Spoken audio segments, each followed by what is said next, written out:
pada tahun 16 atau 17 atau 18 Hijriyah sebagaimana disebutkan oleh Al-Hafidz Ibnu Katsir dalam Al-Bidayah wa Nihayah, di masa pemerintahan Khalifah Umar atau Amirul Mukminin Umar bin Khattab radhiyallahu taala anhu, ada seorang yang datang kepada Umar kemudian membawa semacam sab, yaitu surat bukti ya, bahwasanya ada kawannya yang sudah jatuh tempo harus bayar hutang kepadanya.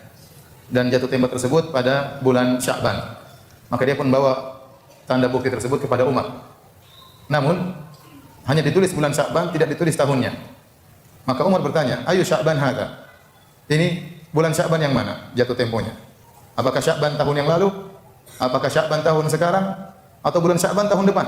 Karena tidak ada tahun waktu itu. Umat Islam, bahkan sebelum umat Islam, orang-orang jahiliyah sudah mengenal bulan, tapi mereka tidak mengenal tahun. Ya, Muharram, Safar, Rabiul Awal, Rabiul Tsani, Jumadil Ula, Jumadil Ukhra, Rajab, Sya'ban, Ramadan, Syawal, Dzulqa'dah, Dzulhijjah. Ini bulan-bulan yang masyhur bahkan di kalangan orang-orang Arab jahiliyah.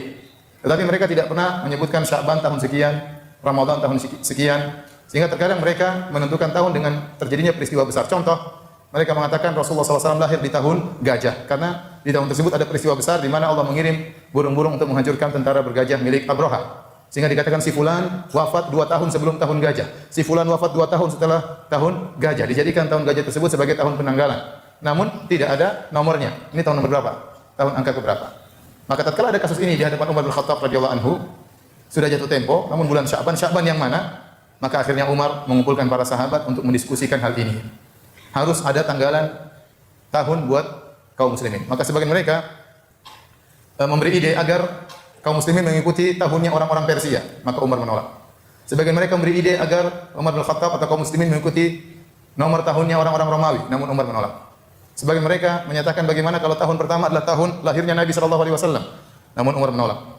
Sebagian mereka mengatakan bagaimana kalau tahun pertama Islam adalah tahun diutusnya Nabi, diangkatnya Nabi sallallahu alaihi wasallam sebagai seorang nabi, namun Umar juga menolak. Sampai akhirnya Umar setuju tatkala dijadikan tahun hijrah Nabi sebagai tahun pertama Islam. Ini menunjukkan hijrah sangat bermakna dalam hati kaum muslimin, sehingga dijadikan tahun awal sebagai tahun penanggalan Islam.